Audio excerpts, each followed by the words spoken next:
Bangga Sejaya bisa jadi memang tidak masuk. Nah, teman-teman seperti yang teman-teman lihat di layar, IKK ini adalah mata kuliah pilihan. Jadi teman-teman sekali lagi boleh tidak setuju atau mungkin tidak meninggalkan perkuliahan ini, dalam arti tidak mengambil kuliah ini, mata kuliah ini setelah kami mungkin atau saya membacakan terkait dengan pembelajaran 1 semester ke depan. Kita mulai 10.30, hari ini saja kita mulai jam 11 karena tadi ada halangan sehingga saya mulai jam 11. Untuk selanjutnya kita akan mulai 10.30 dan akan selesai tidak jam 1 ya. Kalau jam 1 itu ketiga SKS. Akan kita selesai 2 SKS berarti 50 kali 2, 50 menit kali 2.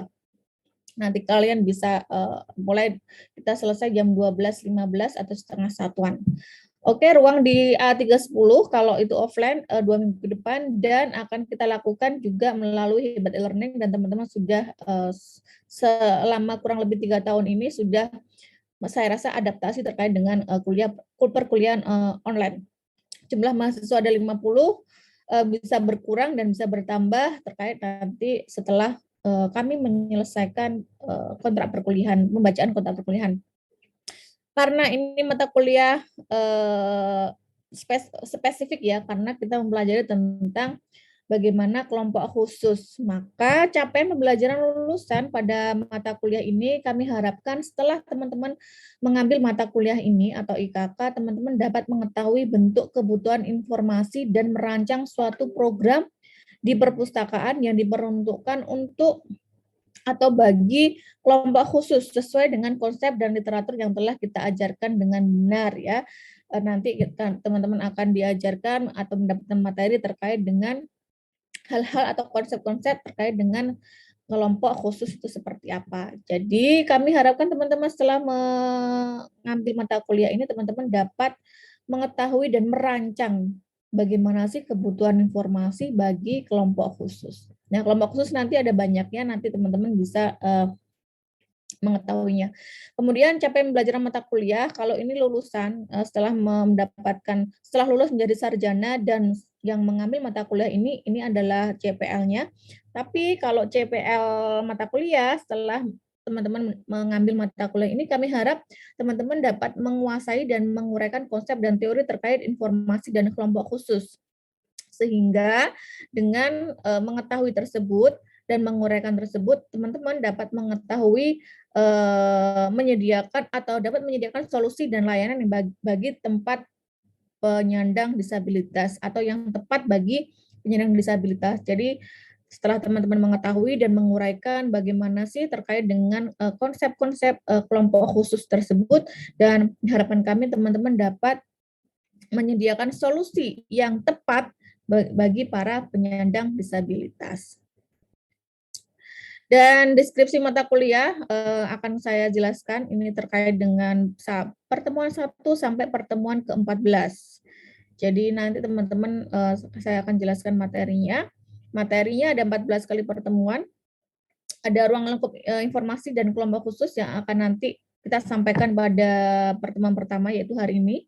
Nanti ada konsep dasar tentang kelompok khusus itu apa saja sih? Apa kaitannya dengan disabilitas dan seterusnya. Kemudian policy mengenai kelompok khusus di Indonesia seperti apa. Mau tidak mau, suka tidak suka, teman-teman harus mengetahui policy di Indonesia itu seperti apa sih, kebijakan terkait dengan undang-undang dari disabilitas atau kelompok khusus seperti apa. Kemudian yang kedua, tentang perspektif umum tentang kelompok khusus. Nah, ini karena saya juga masih belajar, karena keilmuan ini memang keilmuan yang unik ya, unik karena benar-benar harus belajar. Jangan sampai kita tidak mengetahui mengenai konsep, mengenai karakteristik, mengenai perspektif, sehingga kita salah memberikan informasi, memberikan layanan dan solusi terhadap informasi bagi para kelompok khusus. Karena ini unik, tidak semua orang itu memiliki kemampuan tersebut. Kami harap teman-teman setelah mengambil mata kuliah ini, teman-teman dapat setidaknya memberikan solusi bagaimana memberikan kebutuhan informasi bagi para penyandang disabilitas atau teman-teman yang mempunyai kelompok khusus ini. Kita akan belajar tentang bagaimana sih kondisi demografi tentang kelompok khusus. Yang dimaksud dengan kelompok khusus itu demografinya seperti apa? Demografi berarti keadaan dari si kelompok khusus tersebut. Kalau geografi berarti tempatnya ya, kalau demografi berarti bagaimana bentuknya, bagaimana jenis kelaminnya, dan seterusnya. Kemudian kita akan mengetahui klasifikasi kelompok khusus, landasan penentuan klasifikasi seperti apa, penyebab terjadinya kondisi khusus itu seperti apa, apakah karena jatuh, apakah karena kecelakaan, apakah dari fisik atau dari lahir, dan seterusnya. Kemudian karena dengan kita mengetahui klasifikasi tersebut, kita tahu nih sebenarnya kebutuhan informasi yang tepat untuk seperti apa. Karena setiap jenis perbedaan pasti juga memiliki perbedaan juga kebutuhan informasinya. Kemudian faktor-faktor yang mempengaruhi nilai tentang tubuh, kenapa sih kok dikatakan ini dan bagaimana faktor-faktornya dikatakan disabilitas, apa sih faktor-faktor penyebabnya? Nah, terkait dengan isu-isu terkait dengan tubuh yang normal seperti apa. Karena ada sebagian atau mungkin beberapa teman-teman kelompok khusus yang mempunyai perspektif tentang tubuh normal. Menurut mereka, mereka normal. Kitalah yang tidak normal. Nah, itu nanti kita akan diskusikan bareng-bareng isu-isu terkait tubuh normal itu seperti apakah menurut pandangan dari kelompok khusus. Kemudian kita akan mengetahui observasi kehidupan sosial kelompok khusus. Nah, karena ini ada kode L, maka teman-teman harus melakukan observasi. Kenapa kok melakukan observasi? Karena kalau misalnya hanya sekedar mempelajari secara literatur saja itu kurang lengkap karena kalian harus mengetahui bagaimana kondisi mereka terkait dengan psikologis, terkait dengan eee, psikologis dan secara, fisik itu seperti apa, bagaimana mereka di masyarakat. Karena dengan itu kita sadar, karena, dengan adanya kesadaran, dengan adanya awareness, kita tahu bagaimana cara memberikan layanan dan solusi yang terbaik untuk kebutuhan informasi mereka. Kalau kita tidak mengetahui kehidupan sosialnya mereka, ya bagaimana kita bisa memberikan layanan yang tepat bagi mereka. Kalau hanya sekedar, studi literatur saja. Mudah sebenarnya kalau studi literatur kita tinggal membaca jurnal, membaca buku, mengamati di televisi, tetapi kalau kita tidak terjun, kita tidak tahu seberapa jauh mereka perlu kebutuhan informasi yang kita nanti berikan. Makanya nanti ada observasi, 1, 2, 3, 3 kali observasi, atau terkait dengan, lapangan. Jadi nanti kita akan belajar tentang fenomena perspektif, isu-isu terkait dengan kelompok khusus di masyarakat seperti apa. Mungkin ada bagian dari teman-teman, baik itu keluarga, baik itu saudara, baik itu mungkin, teman, atau mungkin bagian circle dari teman-teman ada yang mempunyai keterbatasan khusus, baik itu nanti disabilitas maupun keterbatasan-keterbatasan yang lain. Sehingga dengan adanya, kalian awareness, dengan adanya kalian nyemplung atau dalam arti terjun ke lapangan, kalian bisa mengetahui bagaimana Anda bertindak untuk memenuhi kebutuhan informasinya. Kemudian, terkait dengan fenomena bagaimana memberikan layanan, karena nantinya sebenarnya ini adalah sebentar ya, sebenarnya ini apa ya, sebenarnya ini dibalik. Kalau dulu lapangan itu ada di akhir perkuliahan atau di minggu-minggu setelah UTS. Namun, untuk kali ini kita akan balik. Kita terjun ke lapangan dulu, baru kalian nanti menganalisis berdasarkan konsep-konsep yang kita akan ajarkan. Kemudian yang ke minggu ke-5, teman-teman akan mempelajari tentang bagaimana peran kelompok khusus dalam masyarakat. Karena saat ini masih kurang, tapi tidak menutup kemungkinan banyak dari pemerintah atau lembaga-lembaga institusi yang sudah membuka lebar terkait dengan teman-teman yang mempunyai keterbatasan khusus untuk dijadikan sebagai salah satu pegawai mereka, baik itu tapi di sisi lain masih banyak sekali institusi-institusi yang masih, menganggap sebelah mata bagi teman-teman yang mempunyai keterbatasan khusus. Nah, tugas kita adalah bagaimana kita memberikan support bagi mereka untuk tetap terus mendapatkan informasi untuk eksistensi terkait dengan bagaimana mereka bekerja, bagaimana mereka mempunyai kebutuhan atau menunjang kebutuhan, informasinya untuk bekerja, menunjang kebutuhan informasinya untuk tetap terus eksis sebagai manusia. Kemudian layanan informasi itu seperti apa? Bagaimana sih memberikan layanan informasi bagi ke kelompok khusus itu seperti apa? Kemudian akses bagi kelompok khusus itu seperti apa? Karena seperti yang saya bilang tadi, kita saja memberikan layanan informasi kepada teman-teman yang mempunyai normal atau manusia normal itu saja berbeda-beda. Kalau misalnya ada pengguna yang mempunyai keterbatasan khusus, bagaimana cara memberikan aksesnya? Memberikan layanan aksesnya dan mereka mengaksesnya. Jadi kita harus mempunyai dua perspektif ya. Kita sebagai pengelola cara memberikan akses atau memberikan layanan kepada mereka dan bagaimana mereka cara mengaksesnya agar kita memberikan layanan yang optimal untuk mereka. Kemudian setelah UTS, ada wacana tentang kelompok khusus, ada wacana medis, wacana sosial, wacana ekonomi, wacana postmodern, dan isu-isu terkait dengan wacana. Dan perlu kalian ketahui, sekarang ini sudah banyak sekali teori-teori sosial maupun teori-teori terkait dengan konsep-konsep yang dikaji tentang disabilitas atau kelompok khusus. Jadi teman-teman kalau misalnya nantinya mau atau ingin mengkaji tentang disabilitas atau terkait dengan kelompok khusus, teman-teman masih banyak sekali kesempatan untuk mengkaji dan memiliki konsep-konsep untuk menganalisis dari kelompok khusus.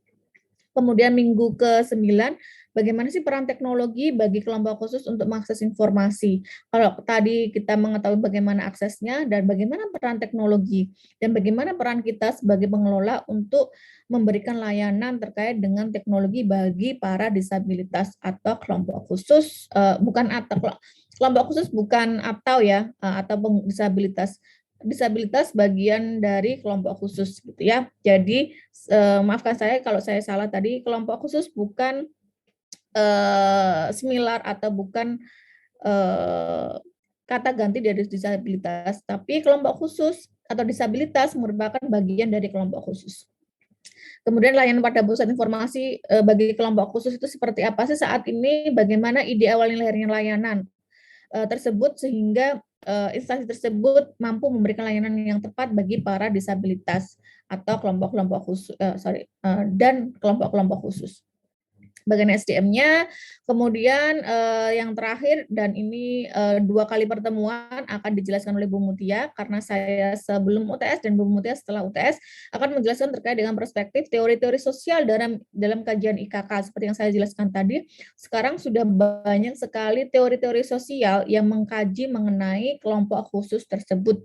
Bahkan Bu Mutia sebagai memang leader di IIP ya terkait dengan disabilitas atau informasi dan kelompok khusus itu mengkaji disertasinya terkait dengan hal-hal tersebut. Maka teman-teman jangan khawatir kalau bagaimana terkait dengan teori-teori sosial terkait dengan kelompok khusus. Jadi nanti akan teman-teman juga pelajari teori modern, postmodern, teori strukturalis dan poststrukturalis seperti apa terkait dengan konsep-konsep dari kajian IKK. Dan nanti akan ada presentasi dan ini referensinya terkait 1 sampai 14. Sebelum saya lanjutkan ada pertanyaan dari teman-teman? Ada pertanyaan dari teman-teman 1 sampai 14?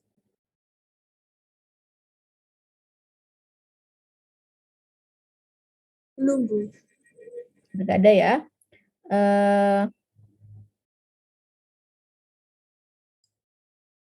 Bentar ya.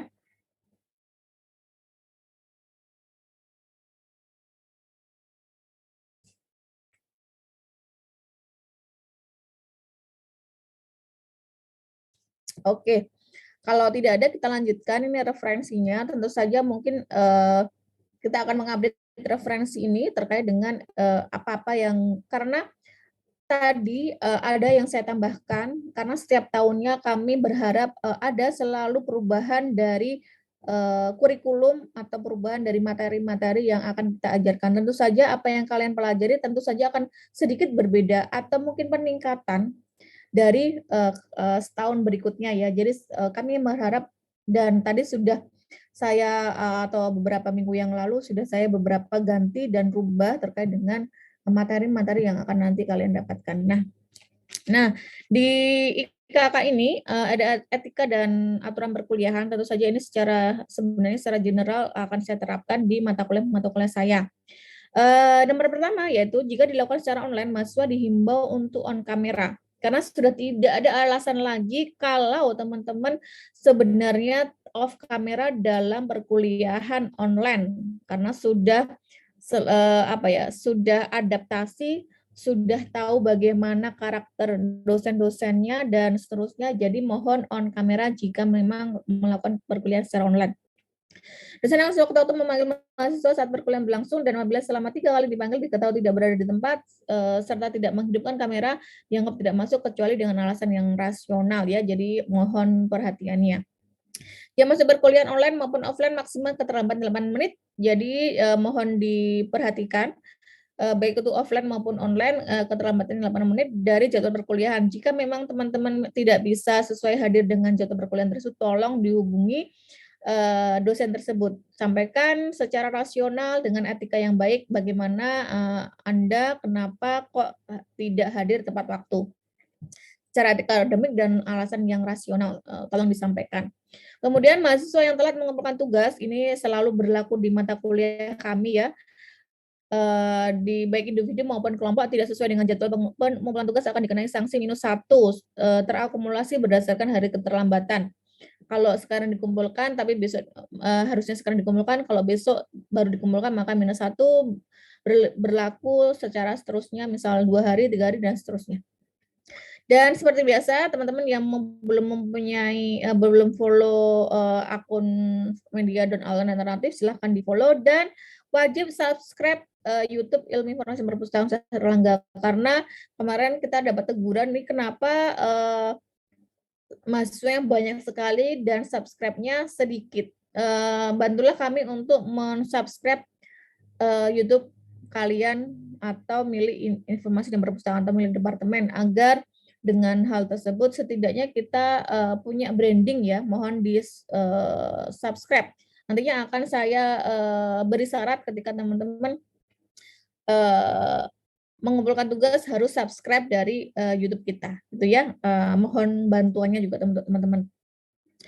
Apabila diminta untuk membuat konten pada media sosial, misalnya kalian kumpulkan di YouTube atau misalnya kalian kumpulkan di Instagram misalnya ya, ini misalnya, maka jangan dihapus sampai mata kuliah tersebut berakhir dan mendapatkan nilai. Kenapa? Karena kadangkala kami itu lupa mencantumkan nilai atau kami lupa, oh ternyata mahasiswa ini dan mahasiswa itu. Sehingga ketika kami ingin men-searching atau mengantisipasi untuk dosen dapat menemukan temu kembali informasi konten tersebut, maka susah bagi kami kalau konten tersebut hilang. Kalau diminta untuk mengupload di media sosial. Membuat WA group, nah tadi sudah dibantu oleh Vio untuk membuatkan WA group dan komunikasi akan melalui WA seperti biasanya teman-teman sudah paham bagaimana saya akan berkomunikasi melalui WA untuk terkait dengan proses perkuliahan. Buat kelompok karena ada 50 orang dan mungkin bisa berkurang dan bisa bertambah, maka kelompok terdiri dari 10 kelompok yang berjumlah 5 anggota mahasiswa. Jika nanti ada penambahan mungkin akan tambah 6 mahasiswa per kelompok atau mungkin berkurang sesuaikan dengan nanti jumlah akhir dari IKK, mahasiswa IKK. Terdapat kode L sehingga akan dilakukan PKL. Syarat untuk mendapatkan hak dari PKL adalah di kehadiran fisik dari mahasiswa. Anggota kelompok yang tidak masuk saat presentasi kelompoknya, jika ada presentasi kelompoknya dengan alasan yang tidak rasional akan mendapatkan nilai setengah dari total nilai yang didapatkan anggota kelompoknya. Mungkin dari teman-teman ada yang sudah pernah diimplementasikan ya, ada yang mendapatkan temannya 80, ternyata dia mendapatkan 40 atau 50. Loh kok tidak sesuai dengan kelompok-kelompok saya ya, kamu mungkin tidak hadir pada waktu teman-teman presentasi sehingga akan mendapatkan 50 atau sebagian dari hasil total dari kelompoknya tersebut. Jadi mohon kehadiran teman-teman jika nanti ada presentasi kelompok. Kecuali ada alasan-alasan yang rasional yang mungkin teman-teman tidak bisa tinggalkan, tolong hubungi dosen. Menuju Komting untuk mengkoordinasi proses perkuliahan, Komting akan mendapatkan apresiasi jika dapat melaksanakan tugas dengan baik sampai mata kuliah berakhir. Jadi mungkin teman-teman punya pengalaman kalau misalnya kami ataupun khususnya untuk saya, jika teman-teman bisa mengerjakan atau laksanakan tugas dengan baik untuk Komting, pasti kami akan mengapresiasi kegiatan teman-teman atau perilaku teman-teman atau bantuan teman-teman dari Komting untuk mendapatkan nilai tambahan lebih dari kami sebagai bentuk apresiasi kami kepada kalian atau Anda sebagai Komting. Jadi pastinya jangan merasa aduh Komting itu di Plokoto, enggak ya, tapinya dengan adanya Komting kami tetap akan memberikan apresiasi untuk kalian. Dan nomor 10, bertanyalah aktiflah saat Anda merasa kurang jelas dengan penjelasan yang diberikan oleh kami atau dosen pengampu. Mahasiswa dituntut untuk mengeksplorasi atau sebenarnya tidak hanya dari kami, teman-teman, itu ketika kami menjelaskan, tetapi mungkin penjelasan kami kurang optimal, teman-teman harus wajib diharapkan bisa mengeksplorasi mandiri materi yang dijelaskan oleh dosen, sehingga Anda harus dapat belajar lebih mandiri. Penjelasan dosen bukan satu-satunya yang dapat dijadikan bahan pembelajaran. Buatlah kelas menjadi aktif untuk berdiskusi, jangan sampai merasa dirugikan dalam proses pembelajaran. Jadi kalau kalian diem-diem baik, ya udah nilainya diem-diem baik gitu ya. Kalau kalian aktif, tentu saja kami juga merasa senang agar proses perkuliahan menjadi interaktif antar satu dengan yang lainnya. Kemudian mahasiswa boleh melakukan protes, jadi kami juga sangat membuka lebar protes dalam arti baik ya, protes dalam arti baik, dalam hal ini protes seperti kritik ya, kritik kritik dan memberikan masukan kepada dosen dengan menerapkan etika akademik yang baik. Misalnya, "Bu, saya kurang setuju kalau misalnya perkataan Ibu, Bu, saya kurang setuju apa yang disampaikan Ibu.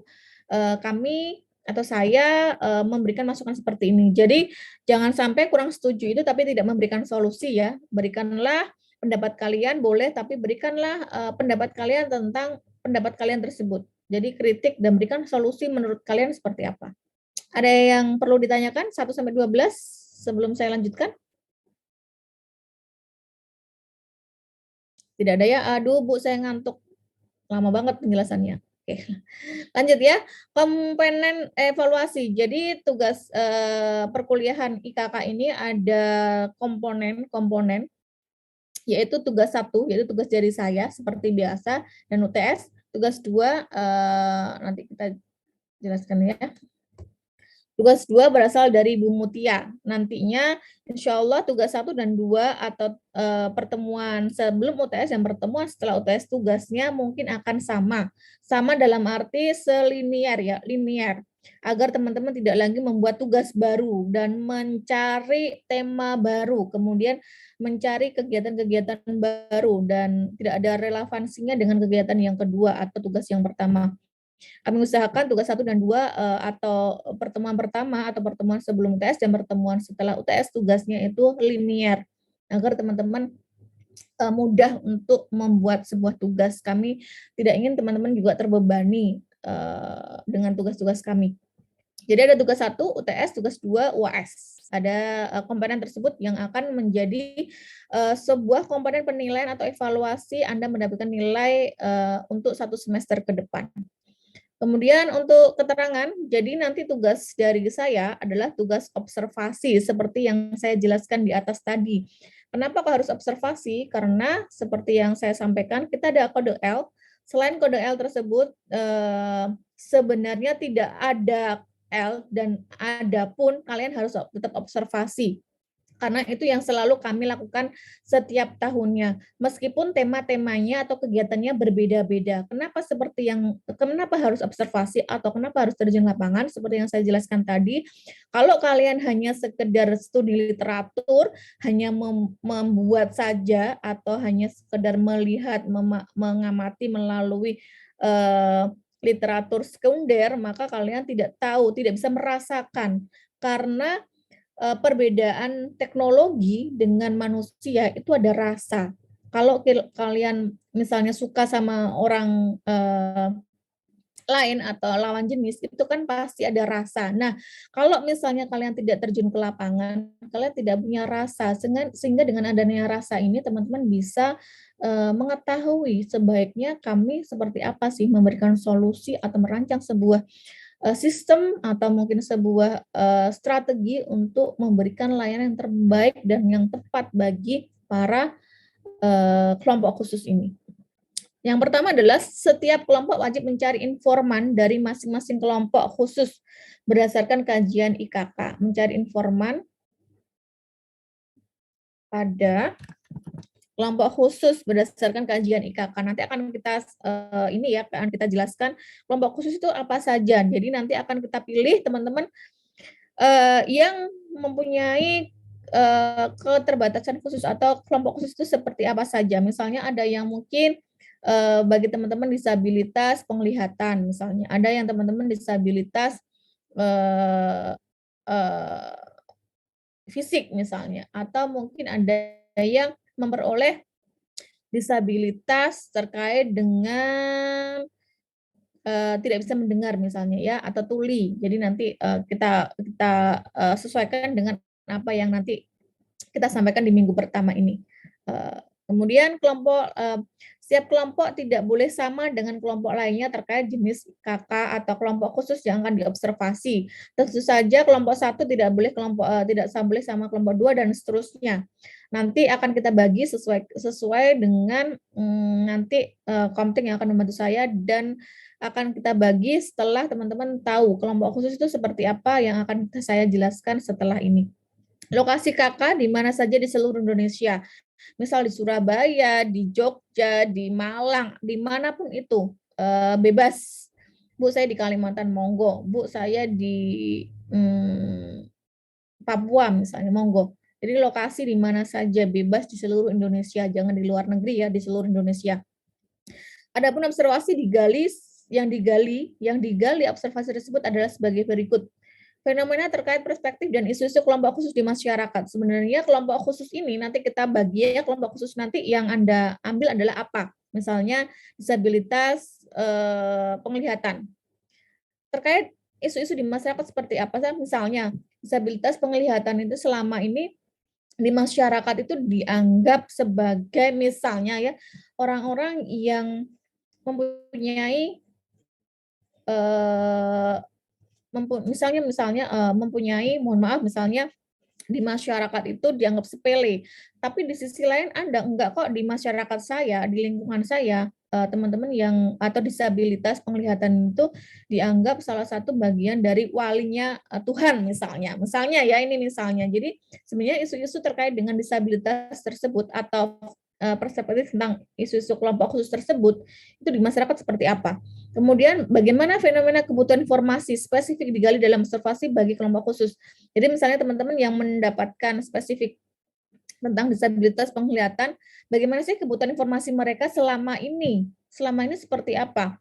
Karena kalau misalnya tidak bisa melihat, bagaimana cara mereka untuk survive dalam arti eksistensi diri, baik itu pekerjaannya mereka atau eksistensi untuk hidup. Tentu saja mereka membutuhkan kebutuhan informasi. Informasi nanti kita akan spesifikkan informasi tentang apa. Apakah pendidikan, apakah kesehatan, atau informasi-informasi secara umum. Informasi secara umum misalnya informasi-informasi tentang entertainment di pabrik saat ini yang lagi in itu seperti apa misalnya. Bagaimana cara mereka membutuhkan informasi dan mendapatkan informasi. Kemudian bagaimana layanan informasi bagi kelompok khusus selama ini. Apakah mereka dari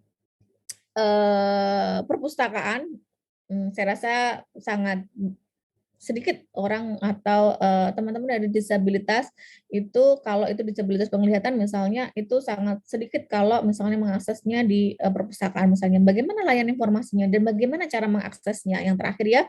Jadi bagaimana isu-isunya, bagaimana kebutuhan informasinya, bagaimana layanan informasinya, dan bagaimana cara mengaksesnya atau bagaimana akses informasinya. 1 sampai 4 ada yang ditanyakan? Silahkan. Izin bertanya, Bu. Ya, silahkan. Ya. Berarti untuk fenomena perspektifnya dan isu-isu kelompok khususnya di masyarakat itu kita bebas memilih, bebas mencari sendiri, Bu. Bebas mencari sendiri. Nanti akan kita ini ya bentuk ya. Setelah saya akan menjelaskan terkait dengan apa saja sih kelompok khusus tersebut. Gitu. Misalnya Hasil kelompok 1 mendapatkan, misalnya Rafli mendapatkan disabilitas penglihatan, misalnya mendapatkan itu, ya udah yang digali adalah isu-isu terkait dengan disabilitas penglihatan di masyarakat seperti apa. Kan harus terjun ke lapangan ya. Sebenarnya di masyarakat itu seperti apa sih isu-isu terkait dengan disabilitas penglihatan. Mungkin di sisi lain ibu-ibu hamil. Ibu-ibu hamil itu apa kelompok khusus? Kalau menurut undang-undang ya kelompok khusus misalnya. Karena dia mempunyai keterbatasan. Kelompok khusus adalah mereka yang mempunyai keterbatasan secara khusus. Ibu-ibu hamil itu mempunyai keterbatasan. Dia tidak bisa bukan tidak bisa ya, kurang mungkin dalam hal geraknya. Sehingga kita butuh memberikan bantuan kepada mereka. Mungkin ada yang ibu hamil, ada yang orang tua juga nanti akan saya jelaskan ya, ini sedikit saya buka, kelompok khusus berarti ada orang tua, ada ibu-ibu hamil, ada yang disabilitas. Nah, disabilitas ini terkait dengan nanti akan kita jelaskan. Gitu, Raf. Yang lain? Baik, terima kasih Bu. Nah, sama yang lain? Jadi sekali lagi yang digali adalah 4 hal ini.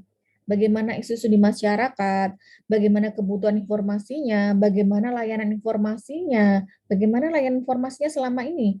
Apakah perpustakaan menyediakan atau pemerintah menyediakan atau komunitas menyediakan, mana yang menyediakan layanan-layanan yang dibutuhkan oleh kelompok khusus ini. Siapa yang memberikan layanannya? Sedangkan di Indonesia, dia bilang informasi itu untuk siapa saja dan bagi siapa saja. Nah, berarti kita melanggar undang-undang kalau misalnya kita pusat informasi, tidak hanya perpustakaan misalnya, khususnya perpustakaan, tidak memberikan layanan bagi para kelompok khusus.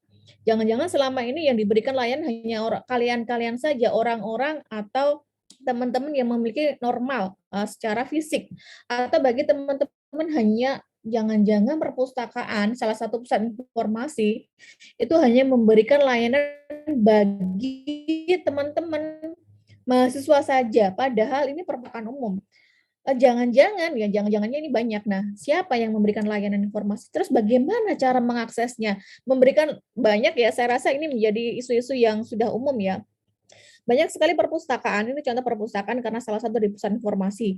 Banyak sekali perpustakaan yang memberikan layanan tetapi tidak orang-orang punya keterbatasan khusus ini mengaksesnya. Menyediakan braille misalnya. Hanya menyediakan saja, tetapi bagaimana cara mengaksesnya kan nggak ngerti. Nah itu bagaimana menurut kalian tuh bagaimana cara mengaksesnya? Nah nanti kan dilakukan secara observasi, diobservasi terlebih dahulu baru kalian tahu jawaban-jawaban dari 1 sampai 4. Ada yang ditanyakan teman-teman sebelum saya lanjutkan? Lanjut ya. Dan yang ditanyakan, nah bentuk laporannya, jadi tugas tersebut dituangkan dalam bentuk laporan. Nah, laporannya sudah saya jelaskan juga terdiri dari pendahuluan, isi, penutup, dan lampiran. Seperti biasa, jadi tugasnya ini akan dituangkan dalam bentuk laporan. Formatnya adalah pendahuluan, latar belakang, bagaimana kondisi kakak atau kelompok khusus dalam memenuhi kebutuhan informasi. Tentu saja sesuaikan dengan kebutuhan informasinya ya. Nanti akan saya jelaskan misalnya, kalian harus spesifik kebutuhan informasinya apa misalnya. Misalnya tentang pendidikan, kita sepakati tentang pendidikan misalnya. Kalau tentang pendidikan misalnya bagaimana kebutuhan informasi pendidikan, karena informasi kan banyak ya. Kalau misalnya hanya kebutuhan informasi tidak kita spesifikasikan, nanti bingung kalian. Kebutuhan informasinya apa, nanti kalian juga tanyanya kepada mereka juga bingung. Jadi tolong nanti dispesifikasikan kebutuhan informasinya siapa dan bagaimana dan apa.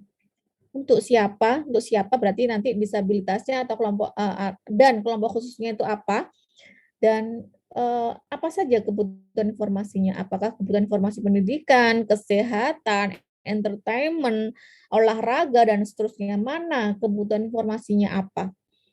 Kalian harus belajar nantinya karena kalau misalnya kalian ingin mengkaji segala sesuatu, harus kalian spesifikasikan apa, batasi permasalahannya. Karena kalau tidak dibatasi, kalian akan secara general bingung yang mana, tidak bisa ada konklusinya, tidak ada kesimpulannya nanti.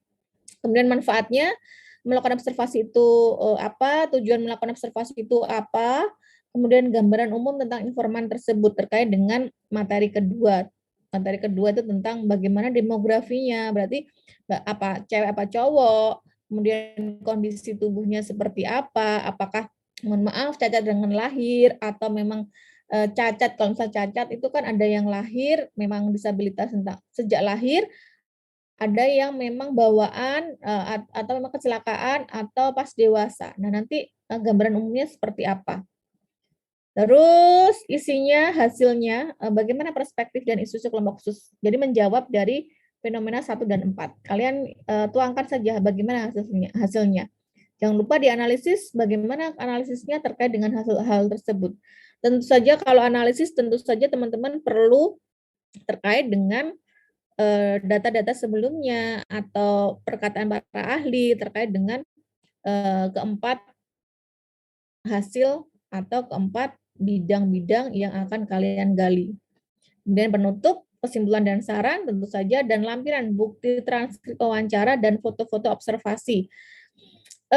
Karena ini kodenya juga kode atas ya, jangan sampai hanya sekedar kemarin kalau kalian mengambil AIB, itu saya baca satu-satu sebenarnya, aduh saya tidak mempunyai kesimpulan dari apa yang sudah kalian transkrip mungkin, tapi saya juga ya sudahlah, mungkin kalian keterbatasan waktu ya, karena harus wawancara cepat dalam waktu 1 jam harus wawancara itu kan tidak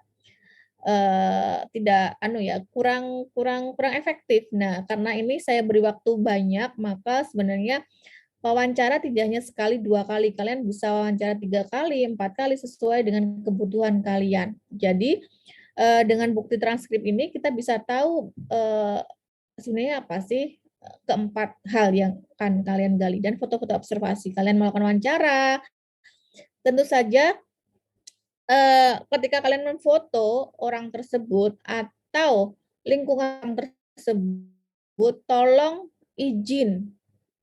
Kalau tidak ada izin ya jangan di publish atau jangan ditampilkan ya.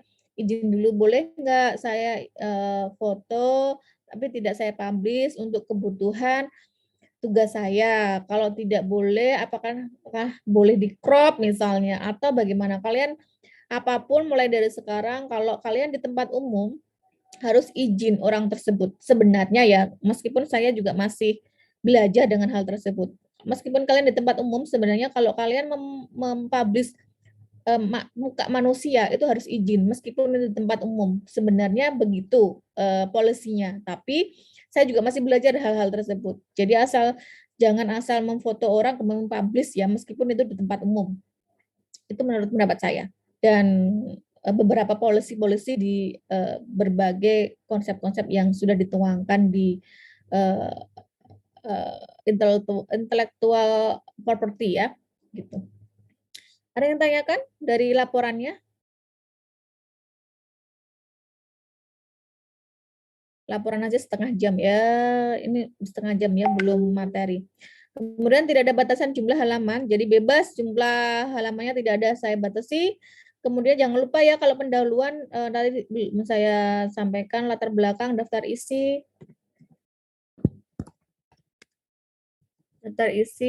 dan prakata. Jika ada tabel, daftar tabel. Jika ada gambar, harus ada daftar gambar. Oke, jadi kalau misalnya teman-teman ditanya format makalah, berarti harus ada ini ya, pendahuluan, isi, dan penutup. Terus tidak ada jumlah halaman, mengikuti pedoman penulisan karya ilmiah, tidak ada plagiat, nilai presentasi berasal dari substansi presentasi mahasiswa yang ditunjuk. Untuk ini presentasi ya, substansi, presentasi, tembok, disiplinan, mahasiswa yang ditunjuk akan mempresentasikan akan mendapatkan nilai tambah plus mendapatkan poin plus, dan mahasiswa yang aktif dalam diskusi juga akan mendapatkan nilai tambahan dari apresiasi kami sebagai pengajar untuk teman-teman mahasiswa. Ada yang tanyakan? Dikumpulkan kapan Bu ini? Nah, oke. Ini teman-teman, nanti UTS-nya adalah UTS untuk sebelum TE atau di IKK, UTS-nya membuat film dokumenter. Jadi ini nanti dikumpulkan, nanti kita sepakati ya pengumpulan laporan ini kita akan sepakati, dan akan saya jelaskan dulu untuk UTS. UTS pada perkuliahan IKK yaitu membuat film dokumenter dari apa yang sudah kalian observasi. Jadi sambil kalian nanti melakukan observasi di lapangan sambil membuat dokumenter. Artinya kalau dokumenter berarti menceritakan apa yang dialami oleh informan tersebut. Pilih salah satu kakak yang sudah dilakukan observasi, misalnya si A, si X. Bagaimana terkait dengan kebutuhan informasinya ya, jangan kemudian melebar terkait dari bagaimana caranya dia mengakses dan mendapatkan layanan informasinya. Tahu ya film dokumenter, teman-teman? Tahu film dokumenter, teman-teman? Tahu ya? Oh, Ibu. Kalau dokumenter kan gampang ya. Misalnya saya Ragel Triatmi, saya seorang pengajar. Saya setiap kali mendapatkan atau membutuhkan informasi, saya selalu, misal saya ya, kalau dokumenter berarti ada yang shoot saya. Dokumentasi saya terkait dokumenternya dia, terkait dengan kebutuhan informasi, jangan dokumenter tentang pribadinya ya, tapi dokumenter tentang bagaimana cara mengakses dan mendapatkan layanan informasinya selama ini. Saya, misal tadi saya bilang ya, contoh, saya Ragel Triatmi, saya seorang pengajar. Selama ini ketika saya mengakses informasi akademik saya selalu mengambilnya di internet. Saya tidak pernah datang ke perpustakaan misalnya. Karena menurut saya ke perpustakaan itu sulit, karena saya ketika ada perpustakaan selalu harus ditanyai siapa saya, apakah saya sudah anggota atau belum. Jadi itu menurut saya hambatan bagi saya. Karena saya orangnya adalah introvert, maka saya tidak bisa datang ke perpustakaan. Saya bisanya untuk mengakses informasi secara mandiri. Tetapi saya punya keterbatasan terkait dengan mengakses informasi, sehingga saya perlu bantuan. Si A inilah yang membantu saya. Nah, ini contoh ya. Contoh kalau saya diwawancarai misalnya membuat dokumenter. Jadi buatlah angle-angle yang menarik bagaimana cara membuat dokumenter. Paham teman-teman? Ini UTS ya teman-teman. Ini untuk UTS kelompok. Jadi UTS-nya per kelompok. Paham teman-teman? Ini untuk UTS. Saya jelaskan untuk UTS. UTS-nya per kelompok. Ya. Dan harus memakai kualitas audio visual yang baik. Jadi jangan pakai handphone. Ya. Jangan pakai handphone. Kenapa kok nggak boleh pakai handphone, Bu? Karena kalau pakai handphone, ini sudah pengalaman dari saya 7 tahun yang lalu, ini teman-teman akhirnya menyepelekan, istilah gampang. Karena audiovisual, saya pengen teman-teman mempunyai kontribusi, menyuarakan atau mengedukasi masyarakat luas terkait dengan sebenarnya ada loh orang-orang yang mempunyai keterbatasan khusus terkait dengan kebutuhan informasinya. Maka kami sebagai mahasiswa informasi dan perpustakaan menyuarakan, mengedukasi bagi masyarakat, ada loh ini orang yang mempunyai keterbatasan khusus terkait dengan informasinya, sehingga bagaimana solusinya, dan kita akan memberikan informasi tersebut ke khalayak ramai. Tentu saja sertakan dengan subtitlenya. Kenapa subtitlenya? Subtitlenya itu terkait begini. Ya mereka ngomong apa buat subtitle ya, karena mungkin bisa jadi ada yang disabilitas yang tidak bisa mungkin hanya tuli misalnya, tapi bisa membaca ya. Nah itu tolong di subtitle. Subtitle durasi maksimal 15 menit. Maksimal, boleh 10 menit, boleh 7 menit, boleh 8 menit, boleh 14 menit, boleh 14 menit setengah, 14,99 dan seterusnya. Maksimal 15 menit. Ini untuk UTS. UTS-nya adalah kelompok, kerja kelompok, membuat film dokumenter. Wajib menyertakan persetujuan oleh informan terkait dengan pengambilan gambar dan publish film. Karena akan kita publish film dokumenter ini, atau video dokumenter ini. Video ya. Kalau misalnya nggak setuju ya jangan. Atau kasih alternatif, jika tidak berkenan, boleh hanya menampilkan part-partnya saja. Kan banyak ya, misalnya di narasi, di Mata Najwa, itu kan banyak ya film-film dokumenter yang menceritakan tentang kriminal misalnya, tetapi hanya di-cut bagian kakinya saja, bagian tubuhnya saja, tetapi tidak menjelaskan wajahnya. Ada yang sudah tahu ya. Jadi kalau misalnya tidak berkenan, saya tidak berkenan Mbak, Mas, dipublish. Tapi kalau saya boleh nggak hanya menceritakan tentang angle-angle tertentu, tapi tetap suara bapak atau suara ibu atau suara mas, suara mbak, suara adik, misalnya disuarakan. Boleh, ya udah boleh. Karena tentu saja kita sudah mempelajari tentang intellectual property, maka jangan sampai ketika orang tersebut tidak mau ya jangan dipaksa. Ya, gitu. Jadi pastikan kalau membuat gambar orang tersebut atau informan tersebut mau ditampilkan. Tentu saja kalian harus menjelaskan output dari video pendek ini untuk apa, film dokumenter ini untuk apa. Karena kami itu pengen menyuarakan ke khalayak bahwa ada mengedukasi, sampaikan bahwa kalian tuh ingin mengedukasi. Mungkin dengan adanya film dokumenter ini ada pusat informasi yang mempunyai strategi dari tugas yang kalian kumpulkan. Ingat, output film harus jelas, misalnya untuk mengedukasi, memberikan promosi, dan seterusnya. Tentu saja motif utama kita membuat film adalah mengedukasi. Terus menyertakan logo IIP dan UNER dalam film tersebut. Jadi selalu ada mencantumkan logo IIP dan UNER dalam film tersebut. Mencantumkan seluruh pembuat dan cast informan dengan persetujuan. Misalnya film ini, misalnya kalau ada film itu kan pasti ada siapa pembuatnya, sutradanya siapa, editornya siapa, cast-nya siapa, itu kan ada ya di belakang film. Sesuaikan dengan kreativitas teman-teman.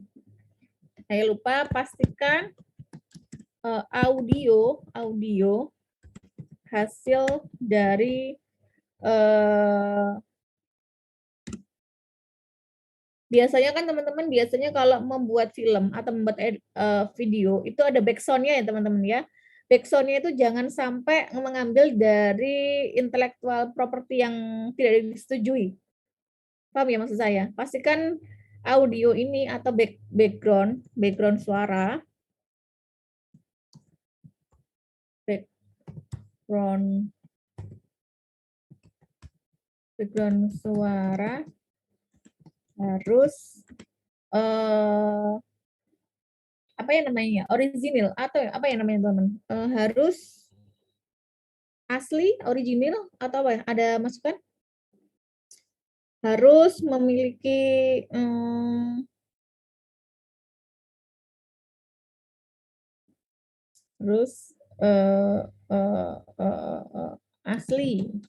asli ya, maksudnya tidak mengambil dari sembarang properti milik orang lain. Kalau misalnya harus asli atau ada izin. Saya ambil lagu misalnya ya, kalau ambil lagu berarti lagu tersebut memang free, nggak masalah saya cantumkan. Atau kalau saya mengambil lagu misalnya, saya membeli, kan masalahnya ada ya lagu untuk dibeli kan. Jadi pastikan itu tidak berbayar atau misalnya harus asli dan seterusnya. Jika ada. Kalau tidak ada ya nggak apa-apa. Jika ada background, jadi kalau ada background pastikan itu ada izin. Kalaupun tidak ada ya sudah. Itu saja untuk tugas 2 akan disesuaikan dengan apa yang sudah kalian buat. Film itu akan dipresentasikan setelah UAS. Jadi itu tugas Anda nanti di pertemuan setelah UTS. Jadi tidak ada tugas yang tidak linear. Nanti tugas kalian adalah linear. Kalau film ini akan untuk UTS, maka presentasi film ini akan dilakukan setelah UTS sebagai tugas 2 kalian. Paham teman-teman? Ini tugas dokumenter UTS saya ini akan dibuat tugas kedua oleh Bu Mutia setelah UTS. Jadi nanti akan kalian presentasikan atau kalian lihatkan ke teman-teman semua yang mengambil IKK di pertemuan setelah UTS sebagai tugas kedua kalian. Paham teman-teman? Ada pertanyaan? Silahkan. Ya, ada pertanyaan? Ada yang bingung? Silahkan. Susah ya, aduh aku nggak mau ambil IKK, terlalu susah. Monggo, kami tidak menghalang-halangi. Jadi teman-teman kalau misalnya tidak sependapat, aduh tidak sesuai ekspektasi saya, monggo silahkan, kalian berhak untuk KPRS gitu ya. Silahkan, kalau misalnya teman-teman tidak berminat, menurut kalian sulit, ya monggo kalian KPRS karena kami tidak menghalang-halangi kalian untuk keluar dari perkuliahan ini dalam waktu KPRS ya, dalam waktu KPRS. Ada yang ditanyakan teman-teman terkait dengan tugas role? Kalau tidak ada yang bersedia menjadi komting? Nanti akan kita jelas siapa mendapatkan siapa, kelompok apa mendapatkan apa setelah saya akan menyampaikan materi pada minggu pertama. Karena saya harus menjelaskan terlebih dahulu kelompok khusus itu apa saja sih, baru kalian akan saya berikan siapa atau kelompok 1, kelompok 2, kelompok 3 untuk mendapatkan apa-apa-apa gitu ya. Ada yang bersedia menjadi komting?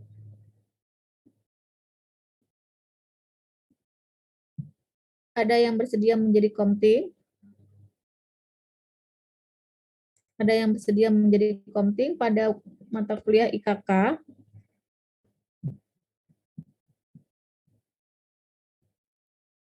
Oke, kalau tidak ada saya tunjuk ya. Oke.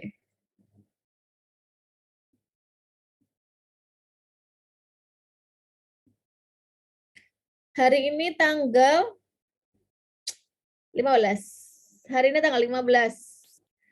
Yang punya NIM belakangnya 15 siapa ya?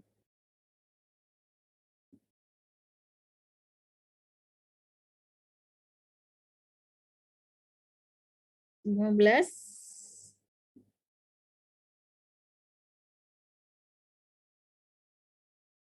Ada yang bersedia menjadi komting? 15 siapa ya? 15. Saya Bu Ragil yang nimnya terakhir. Oke. Wait. Siapa yang berniat tadi? Evi. Saya yang nimnya terakhir 015. Oh iya 15 Evi. Evi gimana? Mau jadi komting?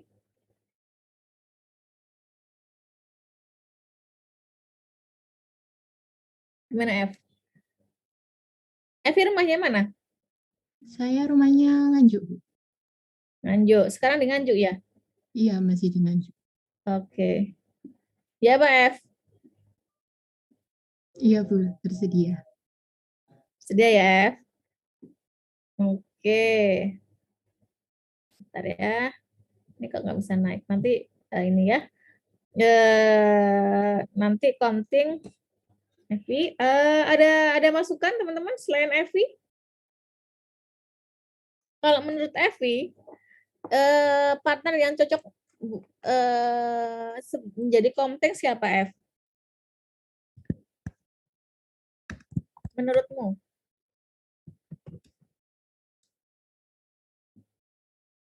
Mungkin ada yang mau mengajukan diri. Kenapa sih teman-teman itu nggak mau jadi komting ya? Angel.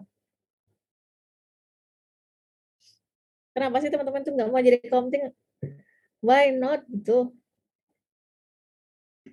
Oke lah, Evi. Ada yang selain satu lagi. Sekarang tanggal. Sekarang bulan 8. Coba F. Yang 0 ada 08 F. Siapa F? Yang berbau-bau 8 F. Apa F? Yang berbau 8. Ada ini, Rizky Aditya, ada Kiki ya? Iya, yang terakhirnya. Mana Rizky? Ya, halo Bu. Saya Bu. Kamu berapa, Ki? 08 Bu. Oh, pas ya. Oke, Rizky. Sama Rizky ya. Wakilnya Rizky ya. Ya, Bu. Ada wakil juga. Pokoknya kalau Evi nggak bisa berarti Rizky gitu ya. Nanti tolong ditandatangani karena saya pengennya kontrak ini benar-benar resmi, persetujuan saya dan Bu Mutia dan persetujuan kalian. Ada yang ingin memberikan masukan sebelum saya lanjutkan materi? Masukan? Pertanyaan terkait dengan role terkait dengan tugas, silahkan. Yang belum saya jelaskan adalah kelompok-kelompok apa mendapatkan apa ya, belum saya jelaskan. Karena nanti akan kita sampaikan setelah teman-teman mendapatkan materi pertama pada perkuliahan perdana. Ada masukan? Boleh kok memberikan masukan? Bu, susah sekali guys, aku Ibu KPRS, gue nggak apa-apa, tapi nanti akan kami buka 10 kelompok, 10 orang lagi kuota ya. Jadi siap-siap nanti nggak ngerti jejet itu berkurang atau jejet bertambah, nggak tahu ya. Nanti akan kita tambah. Terima kasih Evi dan Rizky bersedia untuk menjadi komting. Tentu saja semoga Evi dan Rizky benar-benar berkomitmen untuk mengkoordinasi teman-temannya terkait dengan mata kuliah IKK baik itu sebelum UTS maupun setelah UTS gitu ya, dengan saya dan Bu Mutia. Kalau tidak ada nanti akan saya share setelah teman-teman nanti tanda tangan dan akan saya PDF-kan dan teman-teman bisa mendownloadnya di Hebat e-learning ya. Untuk sementara saya stop dulu. Dan di Hebat e-learning sudah saya cantumkan materi ya. Teman-teman sudah lihat ya materinya terkait dengan IKK. Saya akan buka lagi IKK.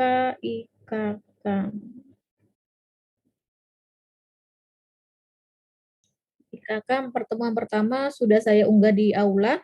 Teman-teman bisa cek aulanya untuk mendownload. Sebentar saya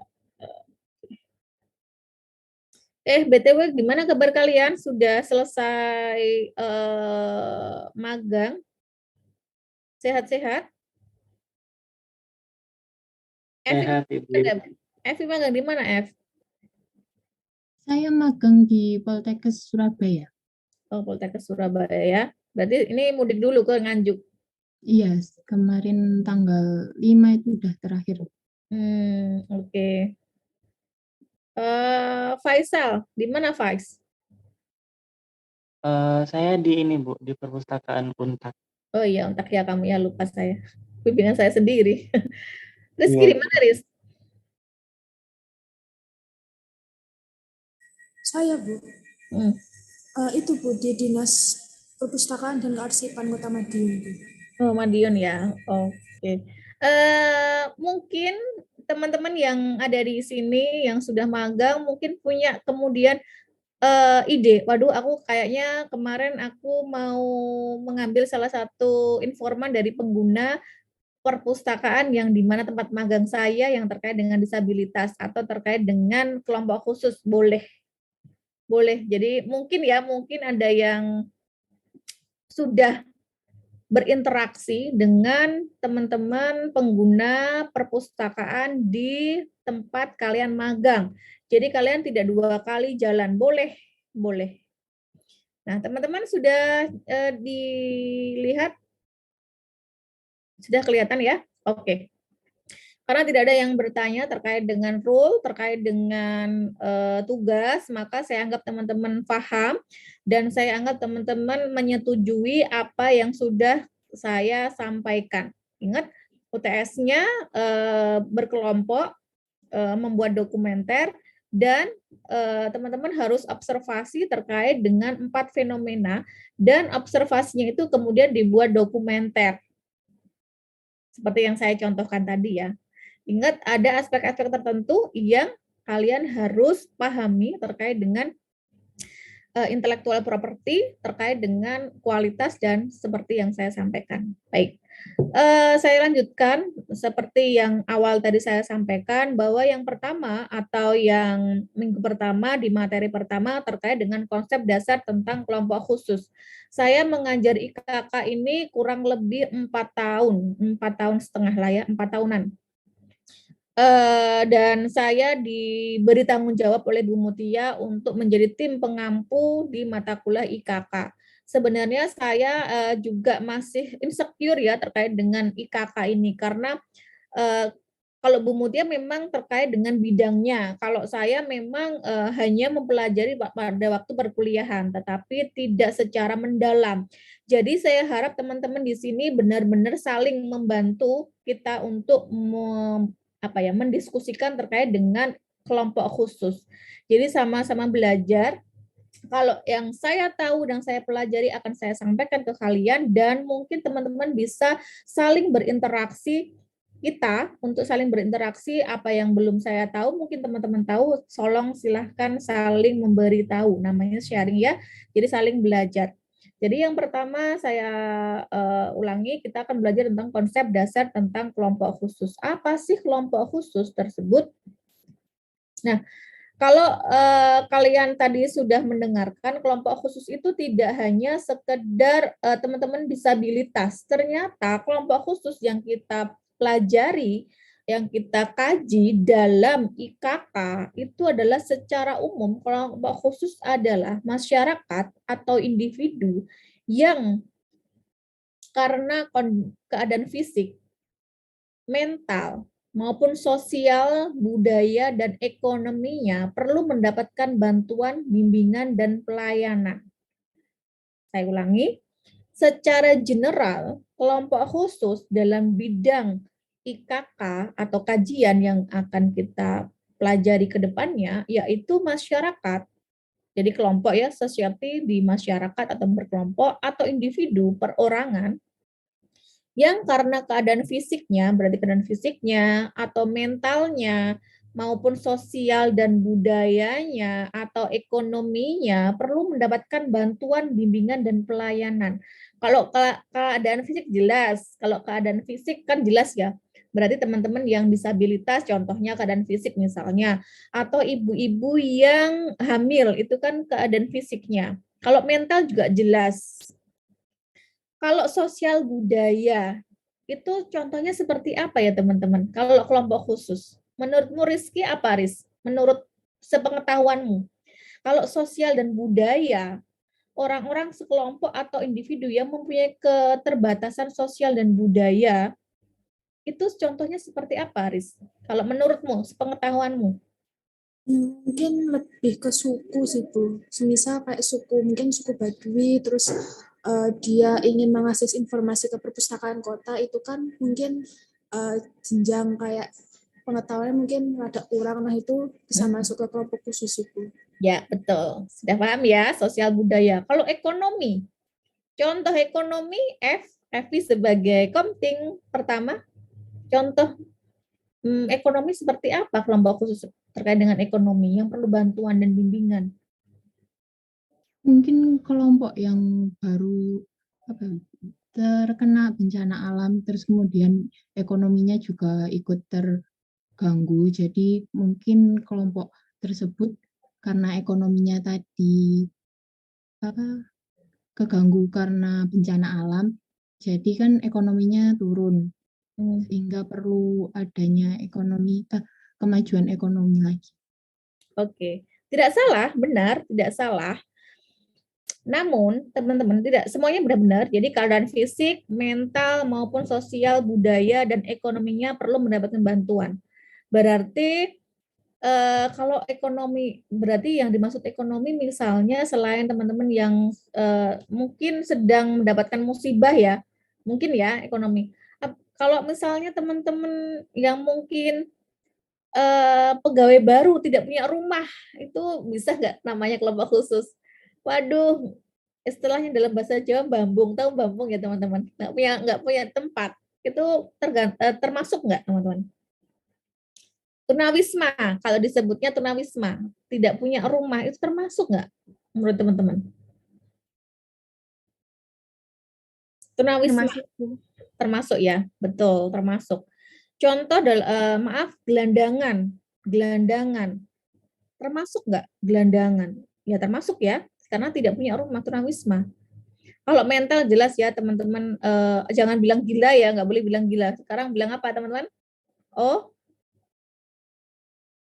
nggak boleh bilang gila ya. Kalau mental, ODGJ. jangan sampai bilang bener Rafli, thank you. Jangan sampai gila lagi ya, nanti kalian kena ini ya, kena pasal nanti. ODGJ ya. Ini yang termasuk kelompok khusus. Namun dalam bidang kita, kajian kita tidak mempelajari banyak ini karena ini sangat banyak. Kita batasi kajian kita. Kok dibatasi, Bu? Kan kelompok khusus. Setidaknya kalian tahu kelompok khusus secara general ya, mereka kelompok sosial, kelompok atau masyarakat atau individu atau perorangan yang memiliki keadaan fisik, mental maupun sosial, budaya dan ekonominya perlu mendapatkan bantuan, bimbingan dan pelayanan. Itu kelompok khusus. Namun dalam bidang kita, ilmu IKK kita, itu kita tidak mempelajari semuanya ini. Karena terlalu besar skupnya. Kenapa kok tidak dipelajari? Kita cek ya. Nah, kelompok informasi dan kelompok khusus itu banyak ya, tadi sudah kalian tahu, baik itu mentalnya, fisiknya, ekonomi, budayanya, itu memerlukan bantuan dan bimbingan dan layanan. Tapi apakah semua itu kita akan pelajari atau kita akan bimbing? Tidak. Kita harus dalam ilmu IKK, namun kita tidak boleh menutup kemungkinan ya, tidak boleh menutup mata, tetapi yang kita batasi dalam keilmuan kita, tidak semua masuk atau ruang lingkup dari pembahasan kajian informasi dan perpustakaan. Fokus pada pelayanan informasi, akses pelayanan, dan koleksi informasinya saja. Dan kita harus batasin siapa yang akan kita berikan bantuan tersebut. Dan yang perlu kalian pahami adalah kelompok khusus yang secara permanen. Jangan kemudian yang tidak permanen. Artinya bagaimana, Bu, permanen dan tidak permanen? Kenapa kok harus kita batasi? Karena kalian akan kesulitan. Kecuali kalian pemerintah ya, kecuali kalau pemerintah semuanya harus ditanggulangi. Tetapi kalian harus punya batasan. Kalau misalnya ini adalah tidak spesifik permanen dan kena, harus kita batasi non permanen dan non permanen. Maksudnya apa? Contoh Marsanda. Marsanda punya keterbatasan apa teman-teman? Marsanda? Bipolar misal. Bipolar itu kan mempunyai keterbatasan mental ya. Mental itu dalam arti pemikiran, ada sensorik yang mungkin terganggu sehingga memiliki pemikiran-pemikiran yang mungkin tidak sama dengan orang-orang normal lainnya. Dan ini non permanen. Tidak bisa kita non permanen kemudian kita kaji karena mereka akan berubah-ubah, tidak permanen. Bagaimana kita bisa membuat layanan, bagaimana kita bisa membuat solusi, membuat strategi kalau yang kita acu itu non permanen, berubah-ubah. Contoh kalau disabilitas fisik itu kan permanen ya. Misalnya tuli misalnya, itu kan permanen. Tuli, bagaimana caranya agar mereka mempunyai kebutuhan informasi? Kita bisa membuat kajiannya dan memberikan solusi karena permanen. Tetapi kalau non permanen itu susah. Jadi tapi kalian harus tidak boleh menutup kemungkinan ya, tidak boleh menutup mata. Kelompok khusus itu ada banyak, baik itu fisik, mental, budaya, ekonomi, sosial, itu banyak. Tapi dalam kajian kita harus kita batasi. Karena kalau misalnya non permanen itu susah. Seperti bipolar. Bipolar itu kan turun naik, kadang dia normal, kadang dia akan terganggu pemikirannya, secara kognitifnya. Jadi kita tuh tidak tahu bagaimana cara memberikan solusi untuk kebutuhan informasi mereka kalau mereka non permanen. Kalau permanen kita jelas, oh ini layanan ini jelas. Paham nggak teman-teman? Paham ya teman-teman ya? Kalau misal contoh ODGJ, orang dengan keterbatasan apa ya bahasa panjangannya? Orang dalam gangguan kejiwaan. Orang dalam gangguan kejiwaan. Itu permanen dan non permanen teman-teman. Bisa non Bu, tergantung. Tergantung ya. Ya. Oke. Jadi kalau kita bahas atau kita spesifikkan, kita membahas tentang informasi dan kelompok khusus yang permanen, yang memang sudah secara spesifik, yang mudah kita amati, yang mudah kita observasi, yang mudah kita telisik agar kita bisa memberikan solusi yang terbaik, solusi yang tepat, bukan terbaik ya. Terbaik itu belum tentu baik untuk dia atau pengguna. Yang tepat, yang sesuai dengan kebutuhan informasinya. Yang kita kaji ya, tetapi sekali lagi kalian tidak boleh menutup mata dengan orang-orang atau kelompok atau individu yang mempunyai keterbatasan khusus seperti yang sudah kita bahas tadi. Namun dalam kajian kita akan batasi adalah orang-orang atau kelompok atau individu yang mempunyai keterbatasan khusus dalam segi yang permanen. Misal kalau orang yang tidak punya tempat tinggal itu kan non permanen ya, mungkin kita kasih bantuan, tetapi besoknya punya, kan susah. Nah ini, jadi yang kita kaji dalam bidang kita dan teman-teman nanti akan observasi adalah kelompok khusus yang mempunyai keterbatasan secara permanen, ya, paham ya teman-teman ya? Jadi tolong disimak sekali lagi, yang mempunyai keterbatasan secara permanen, baik itu fisik, baik itu mental. Ada ya mental secara permanen itu ada banyak. Misalnya contohnya apa teman-teman mental secara permanen? Mungkin ada teman-teman yang mungkin keluarga, mungkin teman, mungkin sahabat, mungkin lingkungan sekitar. Contohnya apa permanen? Kalau Down syndrome itu apa Bu? Betul, Down syndrome itu permanen. Down syndrome, autis. Nah, autis itu permanen. Jadi kita bisa memberikan solusi karena kita bisa amati, karena kita bisa observe atau kita amati, kita observasi, kita lakukan pengamatan secara jelas. Oh, bagaimana tahapan-tahapannya? Oh, bagaimana modelnya? Bagaimana dia mempunyai perilaku, sehingga kita berikan solusi untuk terkait dengan pelayanan informasi, baik akses, pelayanan koleksi, dan lain-lain terkait dengan informasi. Jangan melebar ya. Kemudian ada teman kalian atau cutting kalian kemudian melebar ke arah saya ingin memberikan paket wisata untuk pengguna disabilitas rungu misalnya, ya tuli misalnya. Gak ada hubungannya ya, biar mereka senang, biar healing gitu. Gak ada hubungannya dengan informasi. Jadi kalian harus punya kacamata kuda yang kita berikan solusi atau akses, yaitu akses informasinya. Jangan melebar di luar informasi tersebut. Ada yang tanyakan? Next ya. Jadi informasi dan kelompok khusus itu apa saja teman-teman? Seperti yang saya sampaikan tadi ya, ibu-ibu menyusui itu kan perlu ya, secara fisik dia juga berubah, secara mental juga berubah. Namun mereka tidak non permanen, mereka akan mungkin stabil setelah itu. Orang tua permanen atau non permanen teman-teman? Kalau orang tua permanen atau non permanen? Permanen, Bu. Nggak bisa permanen. Soalnya kan nggak bisa kembali muda lagi, Bu. gitu ya, permanen ya. Jadi kebutuhan informasi betul. Berarti kebutuhan informasinya pasti ada. Nah, jangan-jangan pusat informasi kita tidak menyediakan informasi-informasi dan layanan-layanan untuk kebutuhan khusus bagi orang tua. Coba cek, ada nggak yang benar-benar spesifik yang menyediakan kebutuhan informasi, kebutuhan layanan informasi dan akses informasi untuk kebutuhan khusus untuk orang tua. Mungkin tidak banyak ada, tapi mungkin tidak banyak. Terus ibu hamil. Nah, ini ibu hamil. Ini memang orang yang mempunyai kebutuhan khusus, tapi non permanen. Dia akan kembali normal. Mungkin hormonnya, kalau kita berikan akses informasi, tetapi secara hormon mungkin akan kembali berbeda setelah selesai hamil. Nah, itu kan non permanen.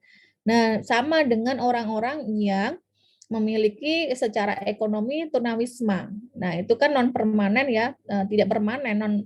Mungkin ada ya tunawisma yang permanen, memang bukan karena dia tidak mampu, karena maunya mereka permanen, ya udah saya nggak mau bekerja, pokoknya saya tujuan saya hanya meminta sehingga saya tidak mau mempunyai rumah, itu kan ada ya, beda kalau itu. Tapi kan kita secara definisi kalau tunawisma kan non permanen, dia bisa mungkin satu saat punya rumah. What else, teman-teman? Selain itu apa lagi? What else?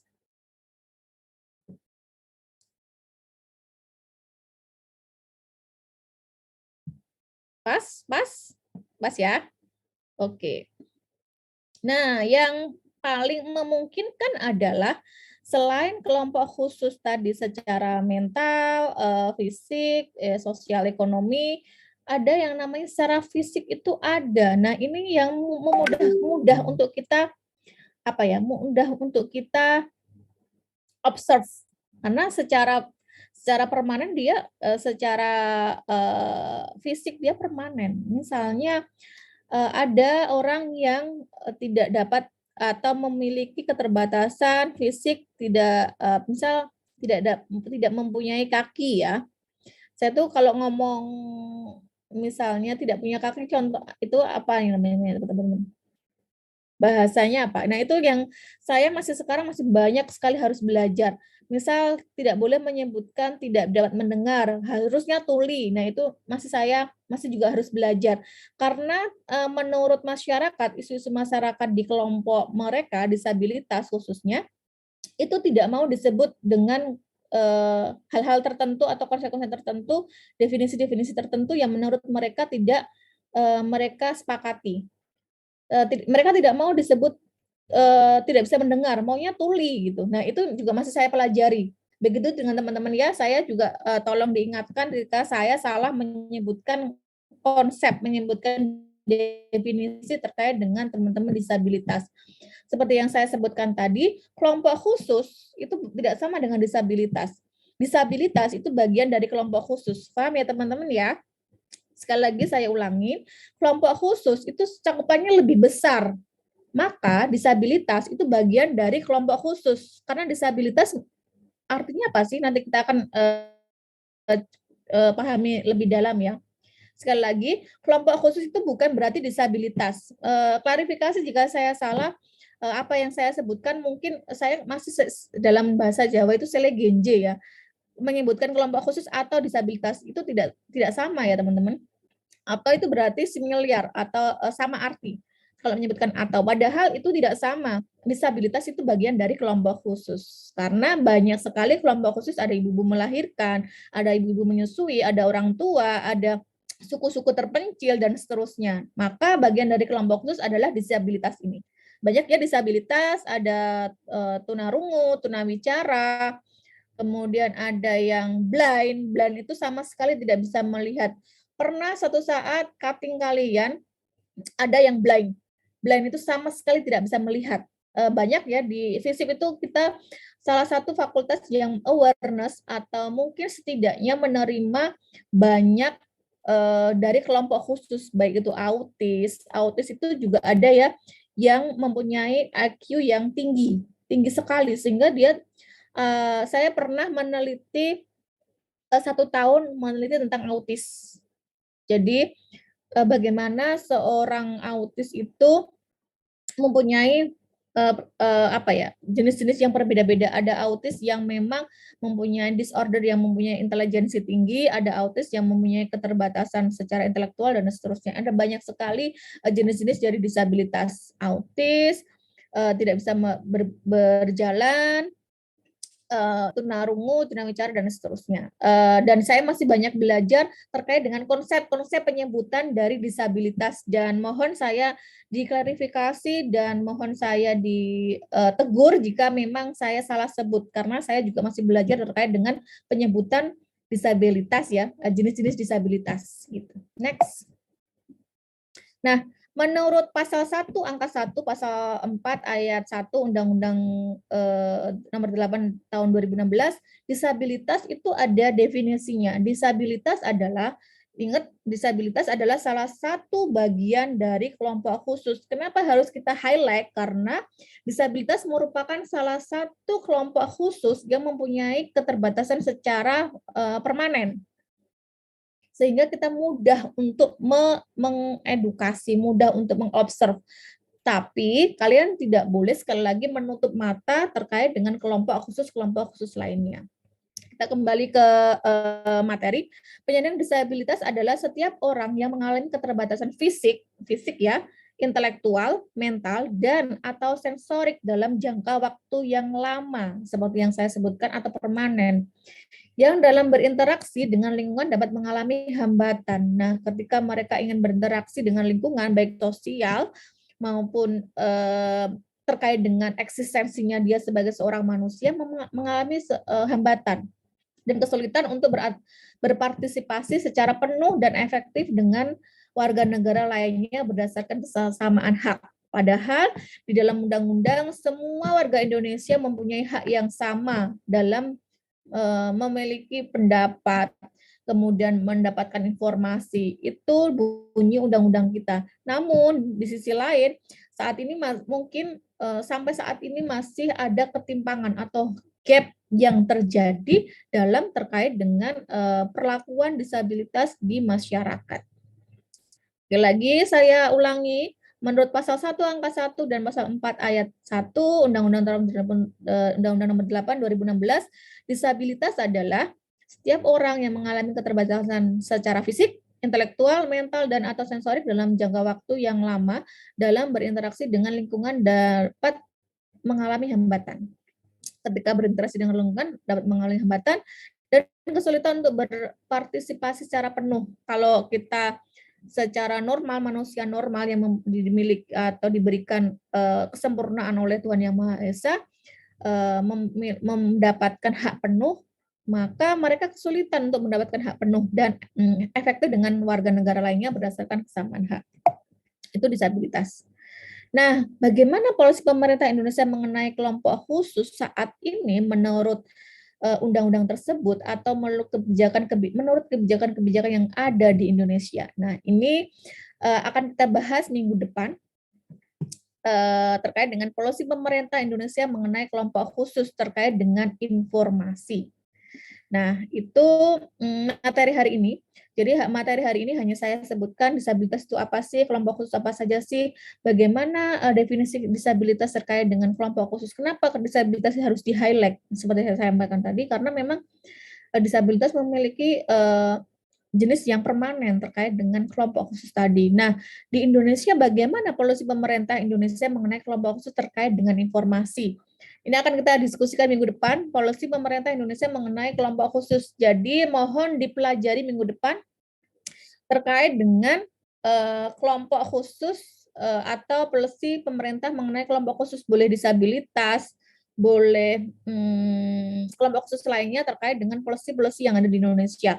Akan kita bicarakan minggu depan dan mohon teman-teman, setiap teman-teman harus memiliki satu polisi. Tolong dicek, akan saya tagih minggu depan, tidak usah ditulis, akan saya tanyain satu persatu terkait dengan policy. Bu, boleh sama deh dengan satu dan yang lain, I don't know, nanti saya akan sampaikan, misal saya tunjuk nih, Rafli, apa yang kamu ketahui tentang policy pemerintah Indonesia mengenai kelompok khusus? Tahu Bu, menurut pasal ini, menurut ini, kelompok khusus yang saya maksud ini terkait dengan informasi begini, sebutkan. Misal, Ambar, apa yang kamu ketahui tentang policy pemerintah Indonesia mengenai kelompok khusus? Oh, saya ngambil tentang disabilitas, Bu. Bahwa mereka berhak untuk mendapatkan informasi bla bla bla bla bla. Sebutkan. Oh, tadi udah disebutkan oleh Rafli.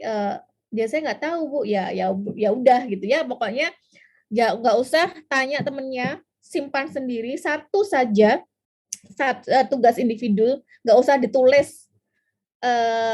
Tulis dalam atau rangkum dalam tesit kalian masing-masing, dalam benak masing-masing. Minggu depan akan saya tunjuk satu-satu terkait satu policy, sebutkan satu policy terkait dengan kelompok khusus yang ada di Indonesia, boleh disabilitas atau terkait dengan kelompok khusus lainnya, terkait dengan informasinya, ya.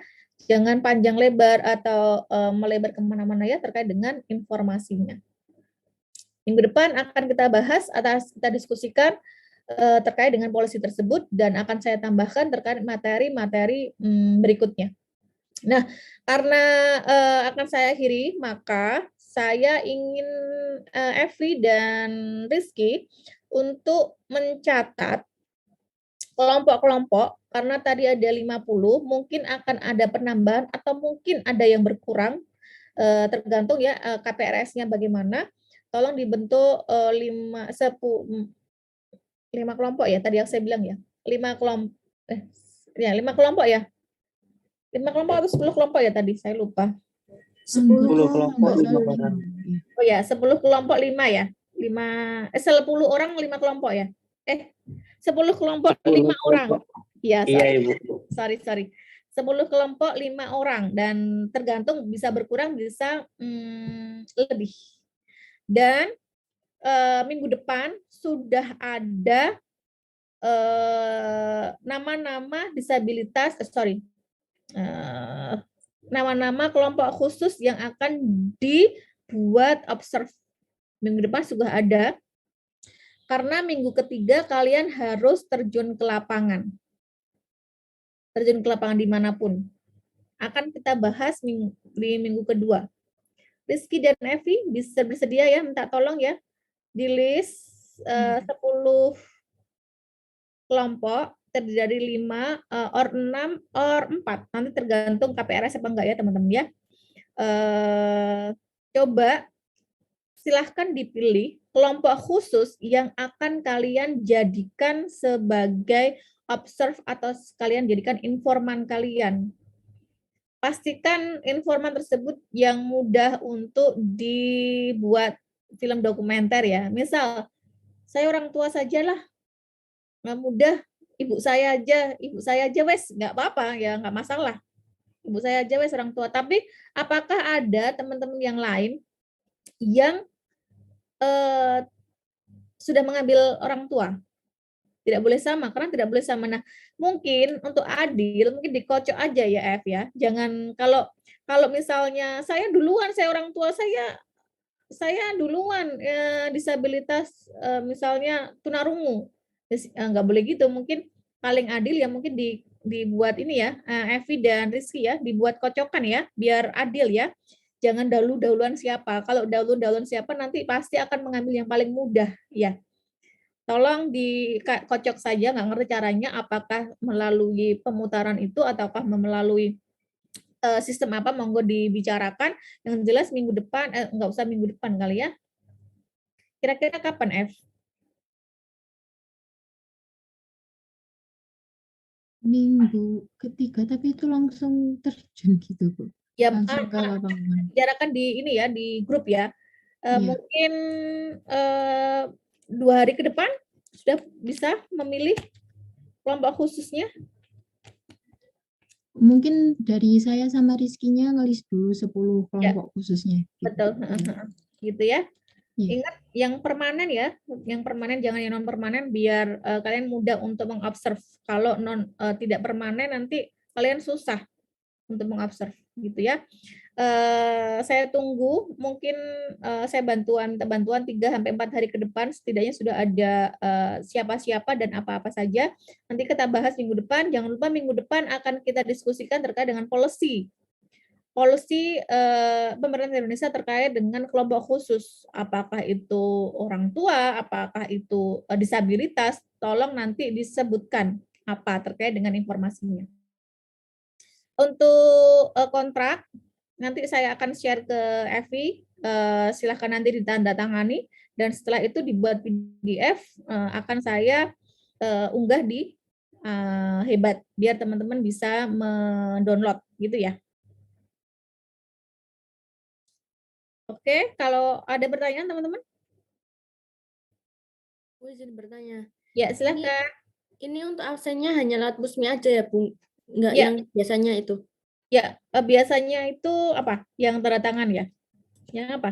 Kalau di Hebat kan ada biasanya present terus absen gitu kan, Bu. Ada bagiannya sendiri gitu loh, Bu. Belum ada ya untuk saat anak teman-teman sudah tahu ada aplikasi untuk mahasiswa? Belum tahu ya? Mungkin belum disosialisasikan. Kita ada aplikasi untuk mahasiswa dan aplikasi untuk dosen untuk terkait dengan absensi dan lain sebagainya. Mungkin untuk saat ini Pusmi terlebih dahulu, silakan di Pusmi terlebih dahulu, untuk selanjutnya akan disosialisasikan atau diedukasi oleh mungkin e-learning ya, tim e-learning, ditunggu saja. Untuk sementara Pusmi aja terlebih dahulu. Tapi nanti kalau offline bisa kalian harus absen 2 kali. Nah, itu mungkin akan dievaluasi ya. Aduh, kalau absen 2 kali ya ngapain harus online gitu ya. Absen online, tapi nanti akan dievaluasi. Jadi nanti selama offline nanti akan absen 2 kali untuk sementara. Untuk sementara saat ini seminggu ini kalian bisa absen melalui Pusmi. Gitu. Selain itu ada pertanyaan lain? Tidak ada ya. Kalau tidak ada, sekali lagi kami tidak berhak untuk teman-teman menghalangi teman-teman untuk KPRS. Monggo jika memang tidak bersedia, merasa sulit tidak sesuai ekspektasi, silahkan di KPRS.